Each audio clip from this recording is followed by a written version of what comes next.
Hello, everyone, and welcome to this episode of Coffee with Carl. I am your host, Carl Zellner, one of the attorneys with Anderson Business Advisors. Also, we'd like to remind you if you're like all of our free content out there, please remember to subscribe and like to our channels.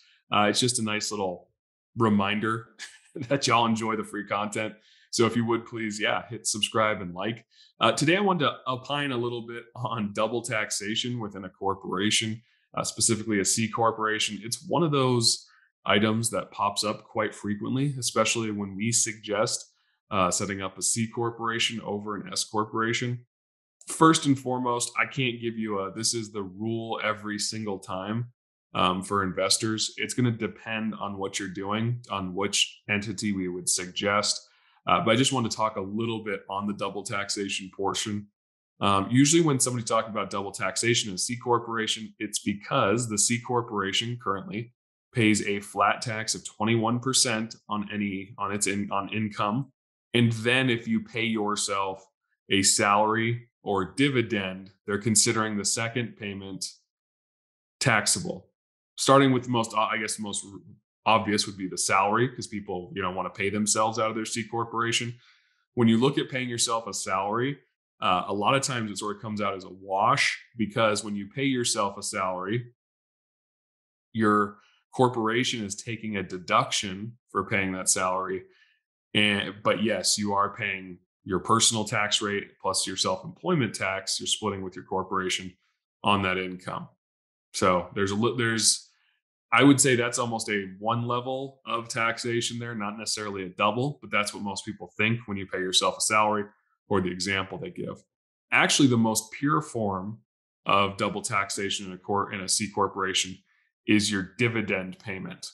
So number one is dividends are taxed at long-term capital gains rates. So that's beneficial from a tax perspective, but they're not deductible to the corporation. So if the corporation has taxable income, it's paying it at 21%.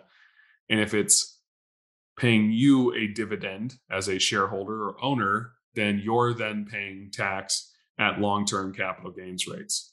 Even in that scenario, a lot of times in most cases, you're really still not looking at anything over 36%, which for a lot of you, say in California or states with high income tax, that's still usually probably lower than your effective rate in a lot of places. So just as a FYI on that one, it's not quite the monster in a closet we've all sort of been taught it is. The other thing is too is it's in a C corporation, it's voluntary, right? I don't have to pay myself a dividend payment. I don't have to pay myself a salary. Most business owners out there, if you do a little bit of tax planning, a lot of the money that's going to come out of that corporation to you, you can take out as a reimbursement, which comes out as 0% tax. So really what it comes down to is if you're paying tax at multiple levels in a corporation, a lot of times it's because you're not doing the requisite tax planning to avoid it. Like I said, just want to talk about that a little bit. Is it possible to have two levels of tax within a C corporation? It is, but there's some real benefits in a C corporation that don't work the same as in an S corporation, or just not available. Things like if you spent money on a seminars to learn how to do a new line of business, a C corporation is a better place to take that than it is in an S corporation, because S corporations don't have the same ability to take those sort of expenses. How about medical care reimbursements? Another great tool that a C corporation can do differently than an S, because an S is a flow through and a C corporation is not. So a C corporation could reimburse those expenses as part of a medical reimbursement plan. Like I said, another thing is for high W-2 income earners out there, with a C corporation, you're not required to pay yourself a reasonable salary. In an S corporation, you are. So you can run into a scenario that if your corporation is making a significant amount of money, if you're already a high W-2 income earner, you won't, in an S corporation, you may not be able to turn that spigot or faucet off of pouring onto your W-2. In a C corporation, you can. So, like I say, there's some specific and general reasons to put folks into a C corporation or have you utilizing a C corporation within your structure.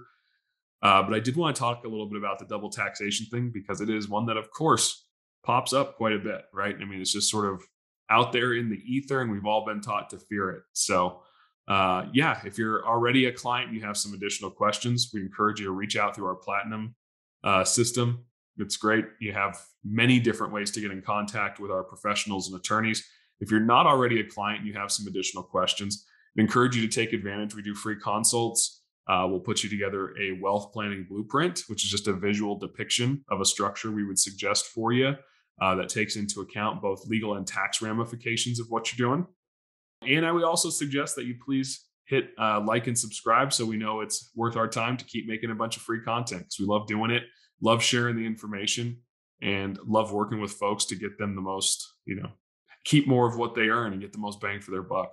So until next time, it's been a pleasure. We will catch you on the next episode. And yeah, please remember to hit subscribe and like. Thanks, everyone.